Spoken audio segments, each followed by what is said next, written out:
Hey guys and girls, catch, clean, and cook. Catch, clean, and cook. Been a while since we've done one of these. And this is the catch part right here. That's right. Jimmy, I don't see any water. You're right, there's no water. This is the catch part right here. And I'm gonna show you the lure I'm gonna be using here in a minute. I'll put my fishing gloves on. No, these are not my monkey fishing gloves. Here's my lure I'm gonna use. That's right, and we're gonna go catch some okra and some green tomatoes. I'm gonna catch some okra and green tomatoes because we're going to be, I say we pretty loosely, I'm talking about Chris and Pat's wife, Jody, who's got the Mixed Vegetables YouTube channel. They're actually gonna be doing the cooking. I'm doing the catching, they're gonna be doing the cooking.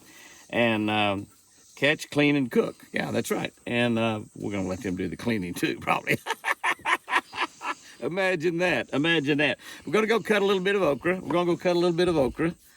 And I just got my production manager just said that my hair was messed up. Does it look beautiful now? Looks beautiful now, huh? Never, never, never insult a man when he's got these in his hands. There's no telling what you might lose. Gonna go cut a little okra and gather some green tomatoes. We're gonna have fried okra. And some of you girls have said, man, I don't know how to cook okra. And a lot of people don't. I'm just amazed. Patsy's wife doesn't know how to cook okra, she said. And there's a lot that people that don't. But Chris is going to show you how to cook okra. The way she cooks it, it's probably going to be different the way some of y'all fix it. Jody's going to do the fried tomatoes and fried squash, by the way, because we still have plenty of squash. And we're going to do my mom's pot roast. That's right, my mom's pot roast. Chris fixes a little bit different. She's added some stuff to it the way she does it. But it's going to be a pretty cool catch, clean, and cook. And the reason it is, it's going to get to eat after we're finished. And the way to a man's heart, that's right, ladies, it's right here. All right, let's get after it. We are back from the garden. And the girls have been in here, actually Pat and I have been in here slaving, cutting up cucumbers. Yeah, right. Yeah. Well, we furnished the knives. We've got, the girls have been here getting everything ready. We started this morning. Chris started with my mom's pot roast. Y'all remember that Mom didn't have a pot to crock in, but Chris has got a crock pot. Be careful, Jimmy. But we're getting ready to get going here. This is Jody Turner, Pat's wife. Pat's run our production company for the last 100 years. They've been married for 150 years. And she's got the Mixed Vegetables YouTube channel, and she is actually a really, really fine cook. All you gotta do is look at Pat and tell how good she is.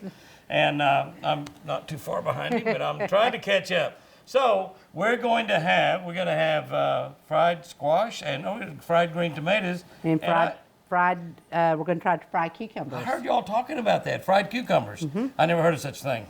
It's a new one. You never cooked it? No, I've never cooked it. Oh yeah, it's a brand new deal for everybody. Pat's a guinea pig. He'll eat anything. Yeah, it's a tryout, and it's soaking in Mountain Dew. Soaking in Mountain Dew. So once we empty that, I can put a little ice in there and drink it. Yeah, you can. Have cucumber Mountain Dew. That might be a new deal.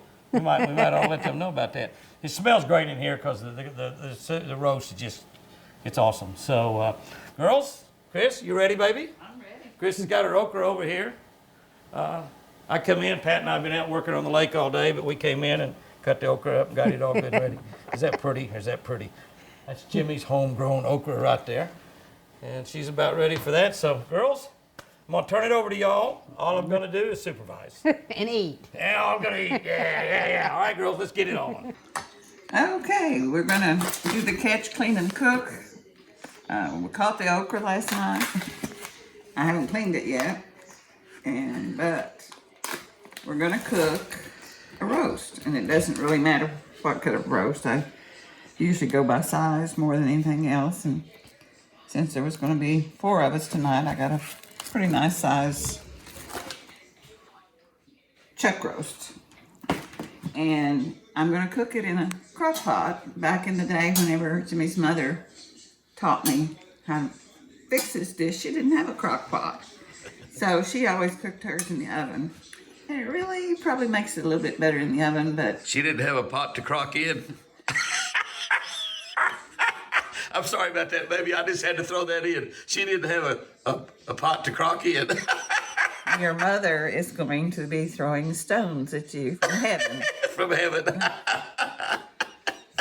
But anyway, we're going to do it in the crock pot. Jimmy likes it because it makes more gravy that way. Lots of gravy. And Colonel Sanders said that when somebody invented gravy that was better than carbonation.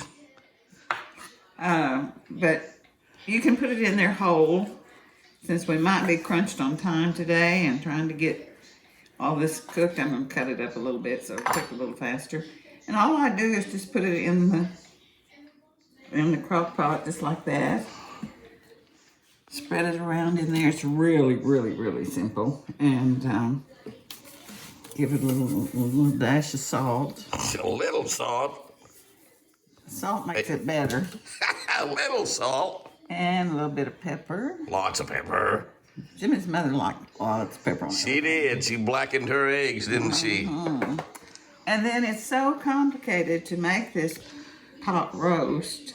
And everybody always says, well, what did you do? It's just mushroom soup, cream of The mushroom secret. soup. And it doesn't matter what brand. Doesn't?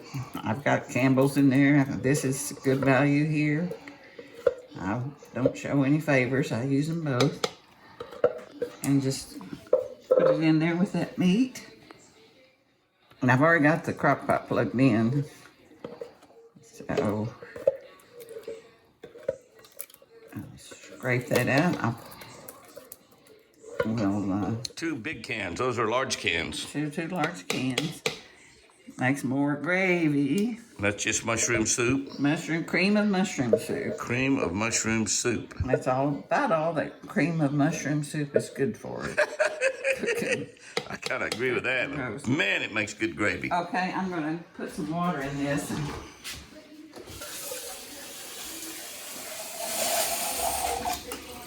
Just to add a little bit more liquid to it, not much. You want lots of gravy.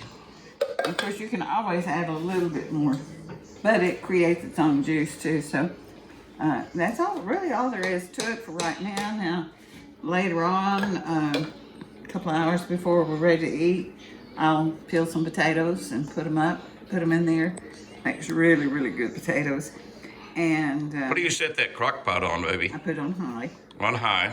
The crock pot only has medium, high, and low. It's almost like a church song. Crock pot on high. Oh my. And that's all we're going to do. Good thing I don't drink, isn't it?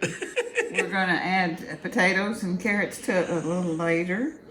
Potatoes, carrots. Potatoes, carrots. I don't put onions in mine. A lot of people do, and that's just a personal preference. I love onions, but I don't like the smell of onions cooking in a roast for some reason.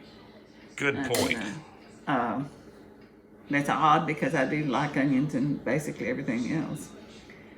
But for a roast, I don't use the onions. And that's really all there is to this stage of it. A few hours before we eat, I will add some potatoes and carrots, and it'll be ready to go. So now Pat and I can go to work doing fishing videos. Y'all can go to work doing fishing videos, or you can help me clean the okra. Now Pat and I can go to work doing fishing videos. You can clean your okra. Okay, I'm going to kind of clean this okra up, and we'll wait and cut the okra we're going to cook tonight as it gets closer to time to cook it. But I want to sort. But I caught a lot. I mean, they were really biting. I caught like a half a 5-gallon bucket full. Look at that. I caught some big ones too. I want to sort this out because I don't want the moisture to get to it. Gotta find my cutter.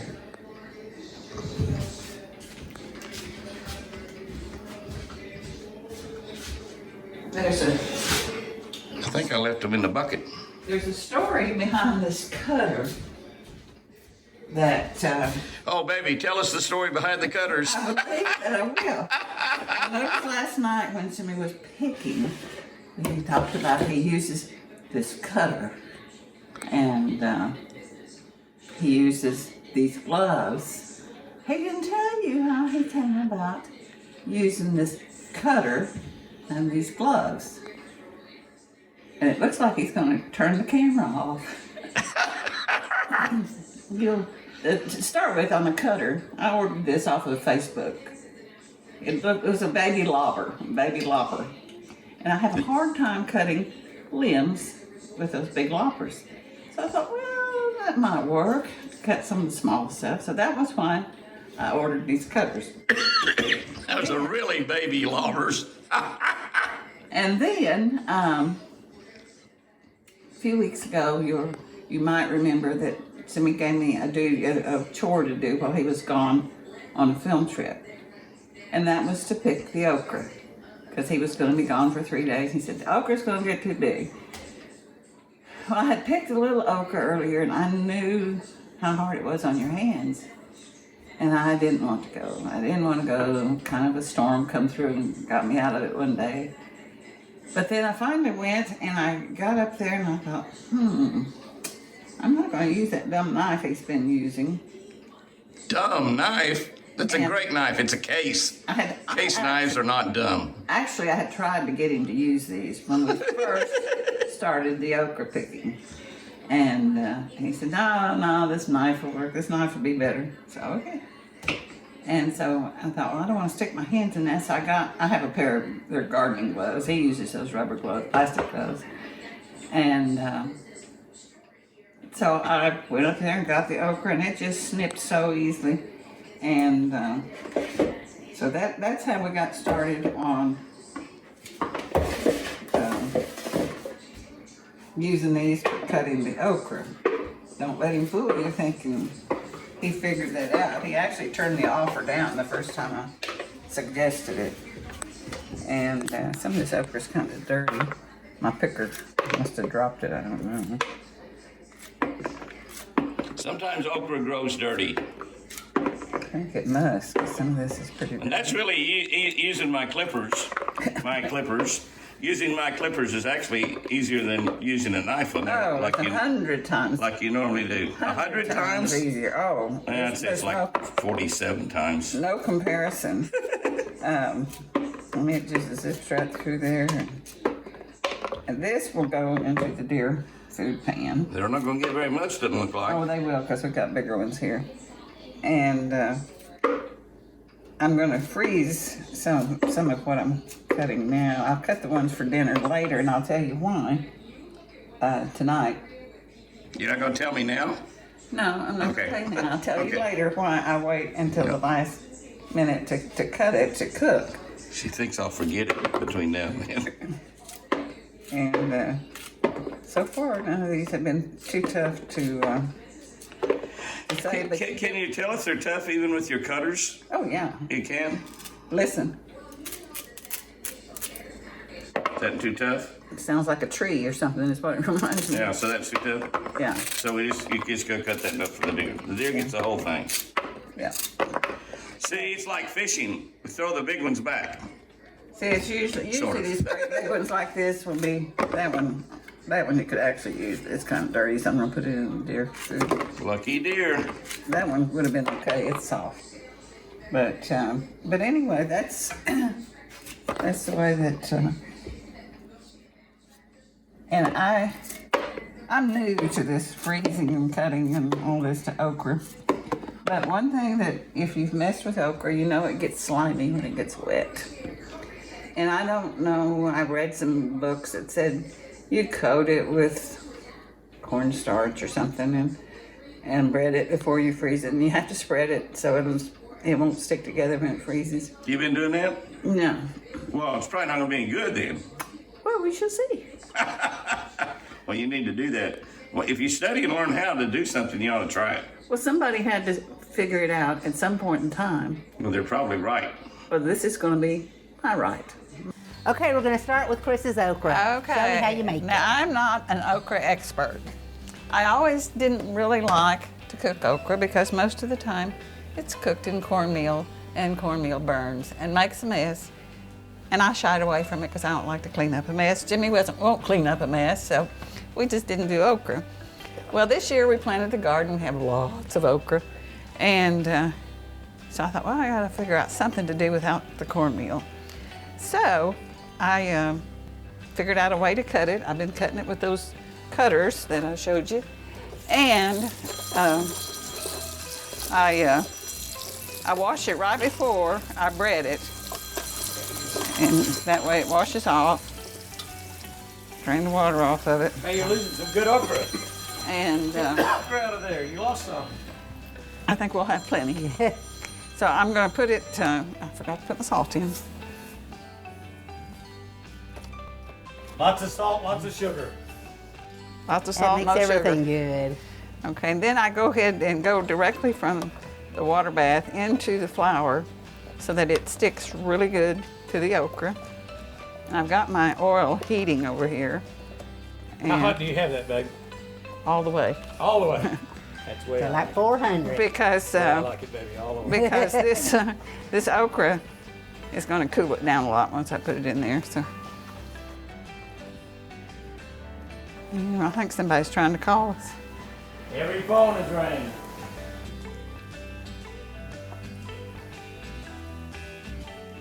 And so this way I don't cook it individually. Like so much with okra, you have to cook it by the piece.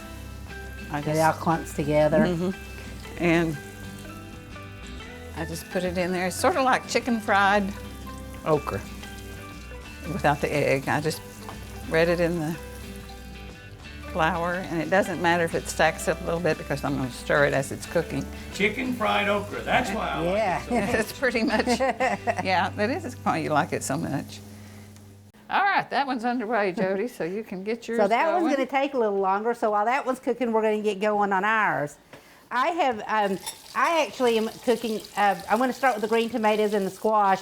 And I have a flour cornmeal mix, and it's about half and half, maybe a little more cornmeal.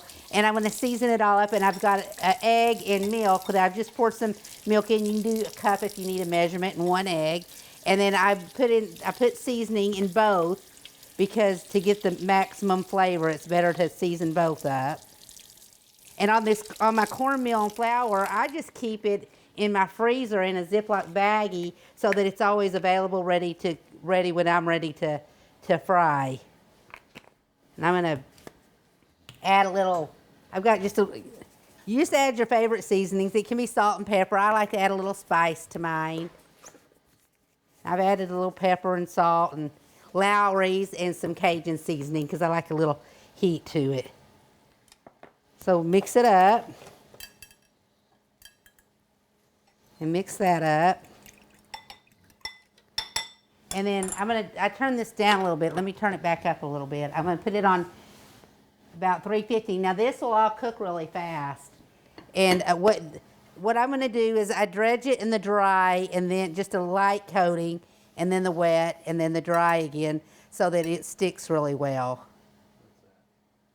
The cornmeal. Oh, this is the corn.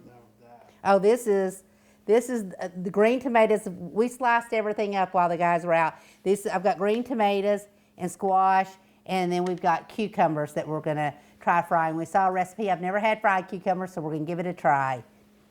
And it's soaking in. This is soaking in Mountain Dew, and we'll take out the Mountain Dew in a little while, and then so that's giving it a little zing to it, a lemon lime flavor. So any kind of lemon lime soda. This is it's still not hot enough, so I'm gonna wait a second. It's starting to sizzle. You want to wait till it sizzles to put it in. And with all the different vegetables, it doesn't matter if you mix them all in there together. And these tomatoes, we picked small ones from their garden, which I think are going to be really good and tender and bite size, more of appetizer size, which I think they're going to be really good by getting the smaller ones instead of the bigger ones. I'm going to sample one, Jody. Tell me how they taste. Yummy. Okay, the crust, oops. Yeah. This was all lumpy, so I dumped it out and I started fresh again. And I'm getting these out, and I'm gonna get the squash in. And Chris says these are good. Very, very good. I'll have to stop and get the rest of the tomatoes out in a minute. If they're ready, I can dip those out. Yeah, please do. I think they look ready. All right, well, I think this is done. It didn't cook up as pretty as I'd hoped it would. I had let my grease cool down before I put it in, but I think it'll be edible. It will be good. Doesn't have to be pretty to taste good. Okay, so whenever you're frying this, we're almost done, but you can tell when they're done, they float, which they're starting to float, but I was trying to this one isn't floating. So you can tell when they're done, like that one is floating, so you know it's done. So that's a good way, a good indicator when they don't get real brown. So I've soaked the cucumbers in, it's a lemon lime juice, which we had Mountain Dew, so that's what I used. I would use a Sprite or something like that, Fresca, if otherwise. But I put salt in them and the lemon lime juice. So these are wet with that. I'm gonna dredge them in the same cornmeal and flour mixture, and then oh, there's one more. I missed a squash. But I'm gonna dredge, it's the same mix as I've cooked everything else in. Like I said, we've never had these, so this is gonna be something new to try. I think the lemon lime juice gives it a little tang, so it'll be more like a fried pickle. You know, and I've thought you could actually soak these in vinegar and salt and then fry them, and then it would be like a fried pickle. That was a last minute thing. We decided to try the cucumbers. Yeah. We had so many cucumbers. Chris came up with this idea because we got to get rid of cucumbers. So it's like, why not try it? We may invent something new here tonight. It's got to start somewhere. Yep. I'm trying just one layer of the flour mixture because we tasted them. The breading is really good, but you really can't taste the cucumber. So, working on that. It's good. Tastes like squash. All righty, we can take the lid off this crock pot. And I had to leave and take care of a deer problem we had, so that's why I was gone. Didn't get to help y'all. We didn't miss you. You're in time to eat. You guys, you girls are so special. But anyway, I think it's good and done. And we've got the meat, we've got some potatoes that I added this afternoon, and a few of Milburn's carrots. And lots of gravy. That gravy. Lots of gravy. That gravy's the And secret what right we'll do there. is everybody can get them a potato and smash it up and put some salt and pepper on it and And put a some little butter on it. and gravy. Butter And and gravy. gravy. We got lots of gravy. So that's what Jimmy's mom's roast looks like. She just didn't have the crock pot. That gravy looks delicious. We got fried squash, we got fried cucumbers, right? Fried cucumbers right here. And fried fried green green tomatoes right here. Fried okra, fried. And a cucumber and tomato salad right there with That's a little our onion healthy. in there, right? We also have a little bowl of cantaloupe from the And we garden. have some cantaloupe. So this is a garden dinner, and it's going to be great. All right, girls, looks like y'all knocked yourself out. I had a little deer problem I had to go take care of. But listen, guys and girls, Jody started this channel just here a while back. I think she's got like 300 subscribers or something like that. Working on it. She did a video the other day, had 500 some odd people watch it this week. I watched it, and let me tell you, if you got 300 subscribers and 500-600 people watch it, it's good. So be sure to go over and check her out. It's called Mixed Vegetables with Jody, or Jody with Mixed Vegetables. Mixed vegetables with Jody Turner. Mixed Vegetables with Jody Turner. And I'm telling you, you're gonna learn to look like Pat. It's good food.